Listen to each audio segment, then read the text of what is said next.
Welcome to CineMyles, the show for cinephiles. I'm your host, Miles Hughes. I'm joined today by Ashley and Aaron, and we just saw King Arthur, Legend of the Sword, which is not to be confused with King Arthur, The Sword in the Stone, Arthur, Camelot, Arthur, or Monty Python and the Holy Grail, which is probably the one out of those that it resembles the most. What I mean by that? This movie is silly. It's really, really silly. Unfortunately, not as silly as I was hoping. I had pretty high expectations that this might be some kind of glorious, so bad it's good Hollywood train wreck, but it's just kind of... A train wreck? Yeah, it's just kind of a train wreck, but not a fun train wreck, like a poorly photographed, unengaging train wreck that goes on for 2.5 hours. So, while there's definitely some fun, intricate stuff in it that we'll get into, I was overall pretty ambivalent about it. I overall was very disappointed. I was hoping for either something really exciting or something really funny, and neither of those things happened. Oh, you know what was a popular movie? 300! That was a really popular movie. We should have giant elephants and slow motion that goes into fast motion during slow motion that goes into fast motion during the fights, and then it was weird. Either that or they did like the Bourne Identity thing where like they did the shaky cam really up into the fight scene so you can't tell what's going on. Yeah, there were a lot of shaky moments where I was like, whoa! Honestly, I think I enjoyed it more than YouTube. Some Guy Ritchie dialogue here and there, and you can enjoy that, but it drags. It goes on too long. I caught myself thinking multiple times, is the movie still going? Are we done yet? Which makes things disappointing, I think, overall, because I like many of the cast members. There are moments that I can enjoy and throw into that I was raised on 80s and 90s action movies, so I can appreciate crappy movies with okay action. Somewhere around the halfway point, I definitely checked out. I was just super bored and super unengaged. It's this very generic, the hero resisting the call sort of story that we've seen a million times before. Charlie Hunnam just gave a great performance in The Lost City of Zed, and overall I think he's an interesting actor, but he's kind of wasted here. He doesn't really get to do much. Djimon Hounsou and Aidan Gillen are both in the cast. They're completely wasted too. The only one who gives any semblance of a performance is probably Jude Law. It's not like he's pushing himself or anything. He's just kind of sitting like all squiggly in his chair and just sort of doing the ruler thing. And it's fine because that's still the most entertaining acting thing going on. There were definitely some acting choices that were extraordinarily distracting. Like, there's a mage, and the fact that she talks in monotone and has weird pauses in her inflection. It's very strange. Most of the time I was sitting there going, why are you speaking like that? Instead of actually paying attention to the dialogue. I don't know who that actress is, but she was really bad.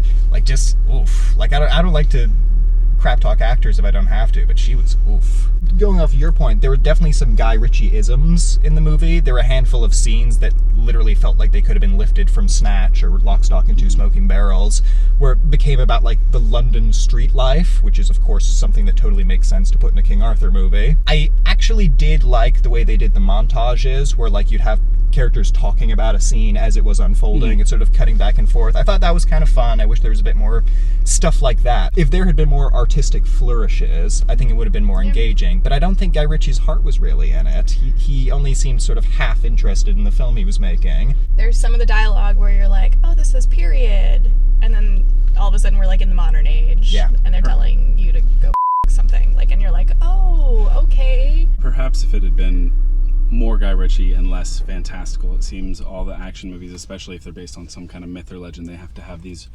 overwhelming, overarching things, but the problem is that's been done. 2004 King Arthur movie was very simple, and that was fun to watch just because, hey, here's a bunch of guys killing a bunch of other guys, let's enjoy that.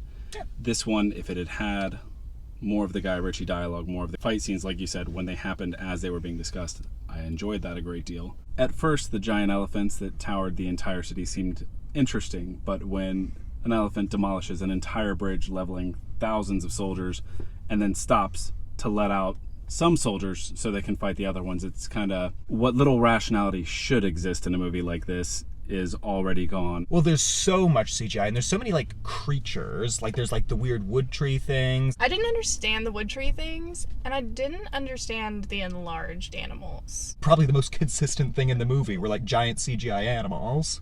But I didn't understand it. The mages obviously had the ability to interact with animals and control them. But a lot of the times it was just like regular animals, and then sometimes they were these giant magical animals like the gigantic elephants or the gigantic snake, and you're like, well, why did you use just regular ravens in the last scene? Why not pull out the gigantic creepy snake that kills everybody? Like, why does anyone have to sword fight if we have access to this kind of magic? Right, but like it only happened sometimes. Yeah. So I was like, well, why are we using a big snake now and not like the scene where you were about to die? Yeah, just dramatic tension. I don't know. I feel like this treatment of the King Arthur legend would work so much better in a video game. Yeah. Like it would Absolutely. be much better suited for that medium where you can be more fantastical and more out there with your sort of concept designs. In a film, you need it to be grounded. You need to have characters that you care about. You need to have a clear plot progression that makes sense. And this film didn't have any of that. Like the pacing was terrible. The pacing was really bad, and to go along with like the characters that you care about, there were some characters that obviously get killed off, and that's consistent with any kind of action film, but typically they're going to try to like have some sort of emotional story arc with those characters before they kill them off so that you feel some sort of way about it, and I feel like they tried to do that and failed miserably. Less is more, and I think it was just trying so hard, and it was too unfocused, and it didn't quite ever figure out what exactly it was trying to do, and it ends up just being bland, visually unappealing mess. And I definitely didn't hate it, and I definitely wouldn't say it was one of the worst films ever, but I would not recommend it to anyone. I wouldn't go out of my way to recommend it to anyone. I'll watch it at home on a big screen when I'm not wanting to think. All right, so that's going to do it for us from CineMyles. Check out King Arthur or don't. More likely don't. Thank you for watching. Be sure to like, share, comment, subscribe, do all those fun things. Thank you both for joining me, and we will catch you on the flip side. Have a good day.